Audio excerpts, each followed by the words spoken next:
Eu convido a igreja a abrir comigo as suas Bíblias no livro de Salmos. Esse salmo, o nosso irmão pastor Dionísio já pregou sobre ele aqui. Mas eu senti no coração o desejo de compartilhar com os irmãos algumas coisas que Deus me ensinou muito através desse salmo. O salmo de número 23. O salmo nos diz o seguinte: o Senhor é o meu pastor, nada me faltará. Ele me faz repousar em pastos verdejantes, leva-me para junto das águas de descanso, refrigera minha alma, guia-me pelas veredas da justiça, por amor do seu nome. Ainda que eu ande pelo vale da sombra da morte, não temerei mal nenhum, porque tu estás comigo. O teu bordão, o teu cajado me consolam.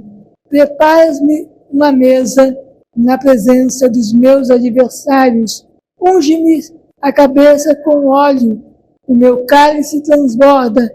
Bondade e misericórdia certamente me seguirão todos os dias da minha vida, e habitarei na casa do Senhor para todo o sempre. Ainda em pé, vamos orar. Glorioso Deus, amado Pai, já cantamos, Senhor querido, hinos em louvor a Ti, ó Pai querido. Agora, Senhor, lemos a Tua palavra e vamos, Senhor querido, ouvir o Teu recado nessa manhã, ó Pai.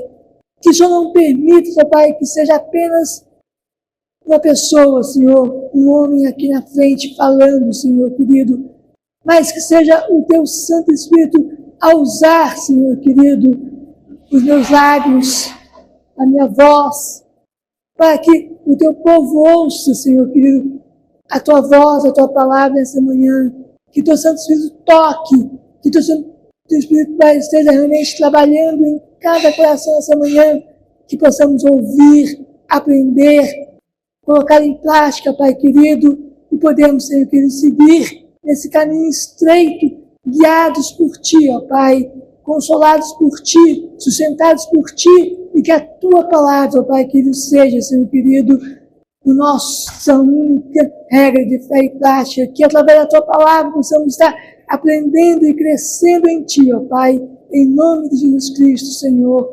Amém. A igreja para sentar-se. Meus irmãos, falar do Salmo 23 parece ser fácil, né?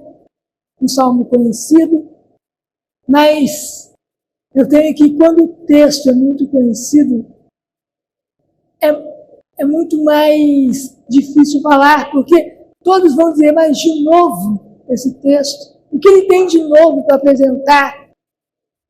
Garanto que eu não tenho nada de novo, mas eu quero que Deus, através do Santo Espírito dele, fale aos irmãos aquilo que ele falou ao meu coração.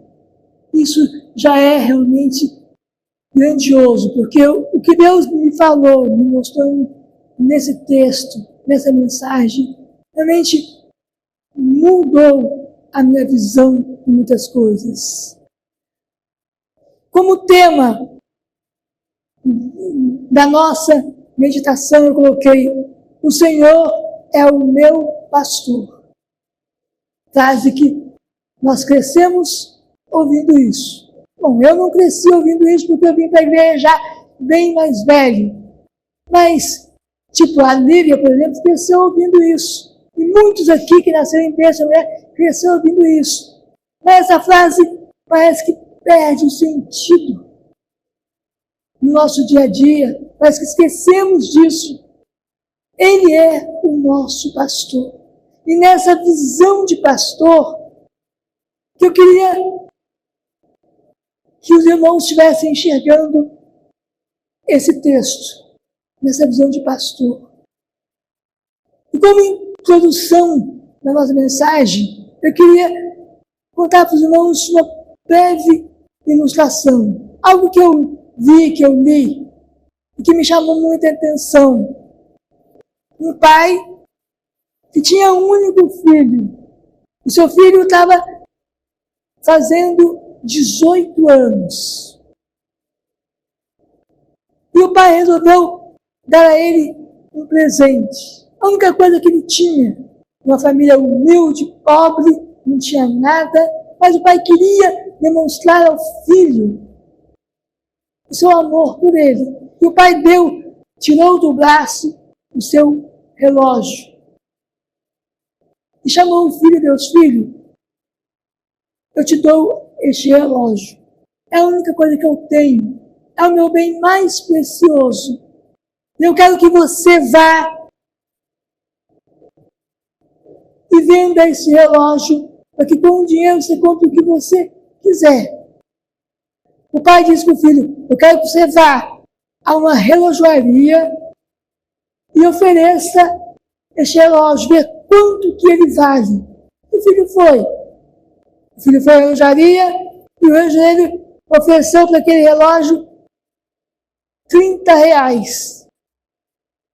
Porque ele disse que era um relógio muito antigo, para ele não tinha valor nenhum. O filho voltou decepcionado na casa, porque o filho achou que ia ganhar um bom dinheiro, né? Afinal de contas, ele cresceu vendo aquele relógio no braço do pai. Para o pai era uma joia preciosa. Ele chegou, veio o pai, e aí, meu filho? Ele falou: pai, o relojoeiro só me ofereceu R$30, disse que o relógio é antigo demais, que para ele não tem valor nenhum. O pai me falou: então você vai agora numa casa de objetos usados, para nós seria um brechó, por exemplo, e vai e oferece esse relógio, e vê quanto eles dão por ele. O filho foi, e lá ele ofereceu R$10. O filho voltou decepcionadíssimo. Não ofereceu 30, agora 10. Aí o pai perguntou para o filho: quanto que eles ofereceram? O filho disse: olha, pai, R$10 apenas, menos do que o relojoeiro. O pai olhou para o filho e disse: agora eu quero que você vá a um colecionador, a uma casa de um homem que coleciona objetos. E ele foi. Chegando lá, ele ofereceu o relógio, o homem olhou o relógio, olhou para o rapaz e disse: olha, eu te ofereço R$50.000 nesse relógio. O rapaz ficou assustado, porque tinha oferecido 10, R$30, agora 50 mil. O que aquela pessoa viu de tão importante naquele relógio? Aquele colecionador virou e disse para o rapaz: olha, você tem na mão uma relíquia, algo preciosíssimo, porque no mundo inteiro só existe 10 exemplares desse modelo de relógio. Por isso ele é tão valioso, é tão importante. O filho volta sorridente para o pai e conta para o pai: pai, olha, o meu preço R$50.000 e ainda disse que é uma joia preciosa e que existem apenas 10 no mundo inteiro dele. O pai olhou para o filho e disse: olha, meu filho, mandei você fazer isso por quê? Porque dependendo do lugar aonde você está, você não vai ser valorizado. Quer dizer, dependendo do lugar em que ele levasse o relógio, não ia ter valor nenhum. E assim o pai dando essa lição ao filho, passando para a vida dele. Dependendo do lugar em que você está, você não tem valor nenhum. Você não vai valer nada para o Senhor.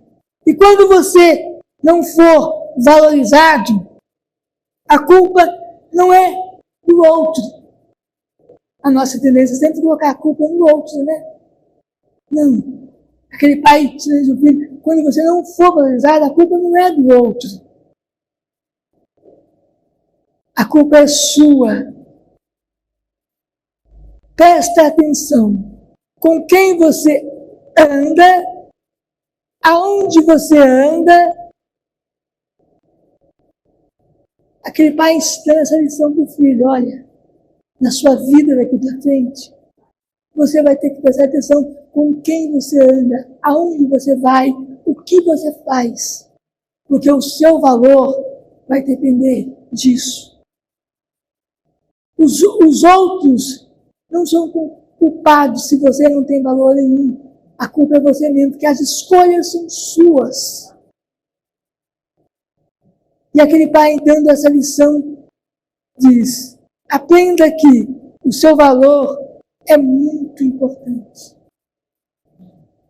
Que nós, realmente, nessa pequena ilustração, transportando para esse salmo tão conhecido, que nós enxergamos o valor que nós temos para Deus. Para o mundo aí fora, às vezes não temos valor nenhum. Mas para Deus temos muito valor. O Salmo 23 nos apresenta a pessoa mais importante da história do mundo, da igreja, das famílias e da nossa vida. Ele apresenta Jesus Cristo, o nosso pastor. Aquele pastor que cuida, aquele pastor que conduz. O nosso pastor não tem que ser reverendo Dionísio, reverendo Aguinaldo, reverendo John Wesley, ou seja, quem for. Esses são homens escolhidos por Deus para colaborar com Deus. Porque o pastor supremo tem que ser Deus. Não temos que dar a esses homens o lugar supremo, que é o lugar de Deus. Ele é o nosso supremo pastor. É isso que o Salmo 23 nos mostra. Jesus como supremo pastor. Esse Salmo 23, ele está entre dois salmos, o 22 e o 24. O interessante que eu achei foi que o Salmo 22 nos fala do pastor que morreu pelas suas ovelhas. Olha só, o Salmo 22 nos mostra o pastor que morreu pelas suas ovelhas. Aquele pastor que dá a vida pelas suas ovelhas. O Salmo 23, que é o foco nosso hoje, nos fala do pastor Jesus Cristo, o grande pastor. Aquele pastor grandioso, que cuida, que acalenta, que coloca no colo, que vai em busca das ovelhas, que traz no colo. O Salmo 24 nos fala de Jesus Cristo, o supremo pastor, aquele que vai voltar para resgatar a sua igreja. Essa figura tríplice está, essa trilogia que a Bíblia nos mostra, pode também ser vista no Novo Testamento. Em João 10, 11, onde nos diz que Jesus é o nosso bom pastor, fazendo alusão ao Salmo 22. Em Hebreus 13, 20, quando diz que Jesus é o grande pastor, fazendo alusão ao Salmo 23. 1 Pedro 5, 4, faz alusão ao Supremo Pastor, onde diz que Ele é o nosso Supremo Pastor, fazendo alusão ao Salmo 24. Nós podemos ver que é o que a Bíblia nos apresenta. Esse Deus grandioso como o Supremo Pastor, como o nosso pastor, como o pastor que cuida, o pastor que morre pelas ovelhas, o pastor que vai voltar para resgatar o seu povo. Jesus é o bom pastor, o grande pastor, o supremo pastor, nos mostra o nosso real valor. Olha só a nossa ilustração. O nosso real valor não tem que ser o mundo que tem que dar, não tem que ser as pessoas que têm que dar, mas o nosso real valor está em Cristo. Ele já nos deu o nosso real valor, porque foi Ele que morreu por nós, foi Ele que derramou sangue por nós, foi Ele que nos resgatou pelo preço do seu próprio sangue. Este é o nosso valor, é isso que nós temos que viver com essa consciência. Este salmo nos ajuda a olhar o futuro sem temor. Não temos que temer, porque se nós realmente confiamos nesse pastor, se nós temos realmente este pastor guiando as nossas vidas, cuidando de nós, o que nós temos que temer? Se é Ele que cuida, se é Ele que morreu por nós e que Ele vai voltar para nos levar junto com Ele. Temer o quê? Ele está cuidando. Porque o pastor das ovelhas está nos conduzindo, está nos orientando, e Ele também está conduzindo a história. Nada foge ao seu controle. Tem as rédeas de todo o controle de todas as coisas. Esse pastor tem o controle, tem as rédeas da história da humanidade. Ele tem as rédeas da igreja. Ele tem o controle da minha vida, da sua vida, da nossa vida. É Ele que nos conduz. É Ele que nos mostra. É Ele que nos orienta. O nosso destino está nas mãos dEle, somente dEle. Ele é o pastor da igreja. Nos leva a entender que não basta nós conhecermos de cor e salteado este salmo. É um salmo que a maioria conhece de cor e salteado.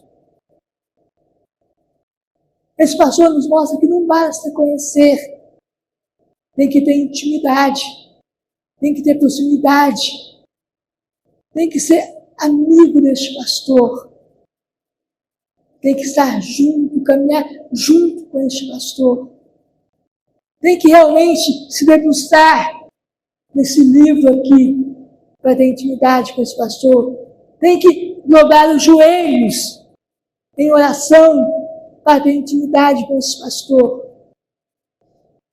Esse salmo nos mostra isso. Não basta conhecer, não basta saber de cor, tem que ter intimidade. O autor deste salmo, ele nos mostra que nós temos que ter intimidade, ter um relacionamento com Ele íntimo. Ele é o pastor pessoal. Ele é o nosso pastor. Ele é o meu pastor. O pastor do Dionísio, o pastor da Daniela, o pastor de cada um aqui. Ele é pastor individual, mas também é o pastor da igreja, da sua família.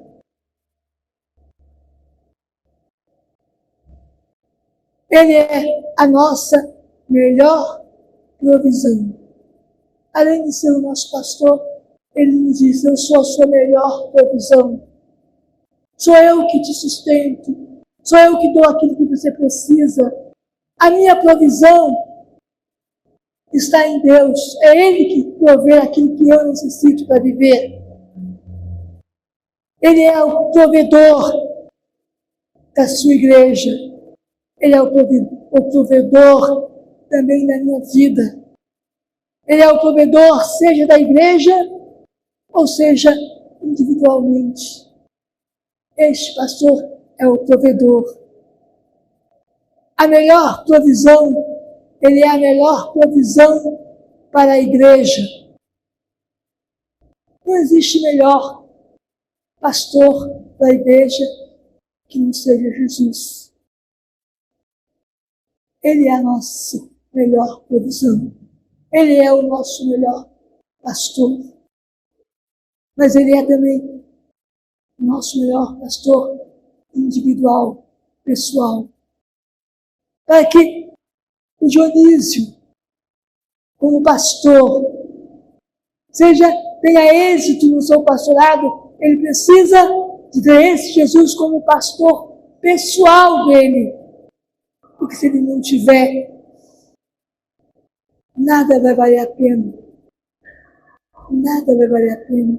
Se eu não tiver esse Jesus como meu pastor pessoal, não vai adiantar o Dionísio cuidar de mim, ir na minha casa, conversar, me aconselhar, orar comigo, porque me falta o essencial, me falta o pastor Jesus Cristo na minha vida.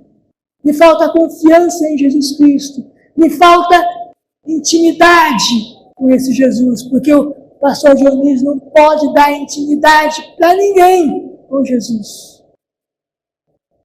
Só você pode buscar essa intimidade. Só você pode realmente querer caminhar com esse Jesus, com este pastor, que quer ser o seu pastor, que quer ser o seu provedor. Ele é a melhor provisão para a igreja e para nós.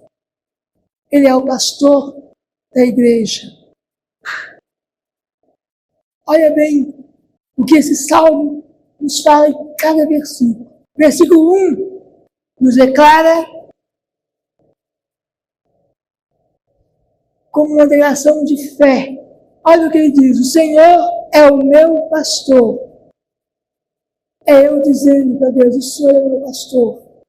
É a minha declaração de fé a esse Deus, dizendo a ele: o Senhor é o meu pastor.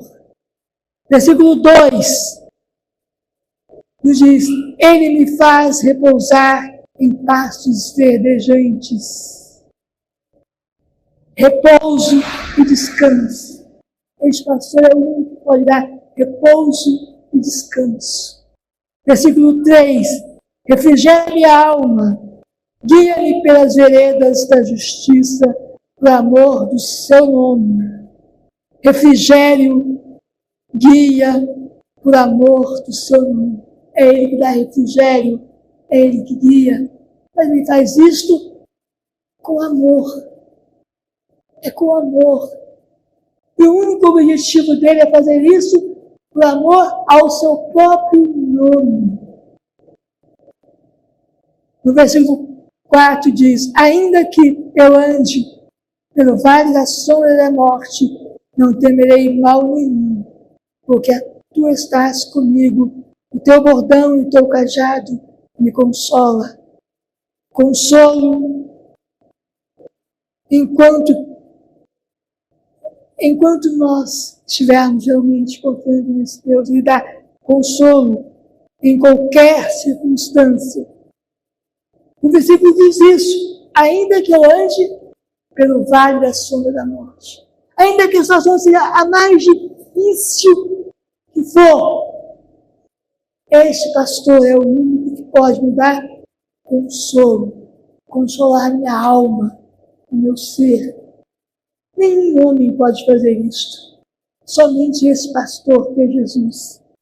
Versículo 5 diz: prepara-me uma mesa na presença dos meus adversários, unge-me a cabeça com óleo e o meu cálice transborda. Vitória, é Ele que nos dá vitória em toda e qualquer circunstância. É Ele que prepara uma mesa farta diante de nós, suprindo todas as nossas necessidades. É Ele que nos unge com óleo. É Ele que nos diz: tu és meu. É Ele que faz com que o nosso cálice transborde. É Ele que nos dá alegria, paz, tranquilidade, satisfação. É só Ele que pode. Cálice transbordante é o símbolo de satisfação. Só pode haver satisfação plena e completa em Jesus, nesse pastor. Jesus é o único que pode satisfazer por completo a minha alma e meu ser. Verso 6 nos diz: bondade e misericórdia certamente me seguirão todos os dias e habitarei na casa do Senhor para todo o sempre. Bondade, misericórdia, é isso que Deus nos oferece. Amor de Jesus se renova a cada dia, a cada instante, a cada minuto em nossas vidas. Este amor se renova em nós. Esse amor que habita em nós. Se realmente temos Jesus Cristo como Senhor em nossas vidas, Ele promete que nós vamos habitar com Ele. Quando o versículo 6 diz, habitarei na casa do Senhor, você quer dizer que nós vamos morar com esse Deus no céu. Nós vamos fazer parte da família de Deus no céu. Fazemos parte da família de Deus aqui, mas Ele oferece muito mais. Ele oferece estarmos com Ele, junto dEle, no céu como família, unidos num só propósito, que é louvar e engrandecer o nome desse Deus maravilhoso. O Salmo fala de uma realidade da nossa vida. A realidade da nossa vida é essa. O nosso caminhar nessa vida é este. E se nós não temos esse Jesus como pastor, a caminhada pode ser muito dura, muito árdua.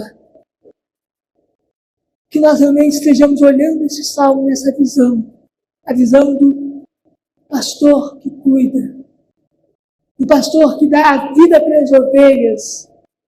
Do pastor que vai atrás das ovelhas e traz-a de volta no colo. Do pastor que vai voltar para nos levar com ele. Nada vai faltar.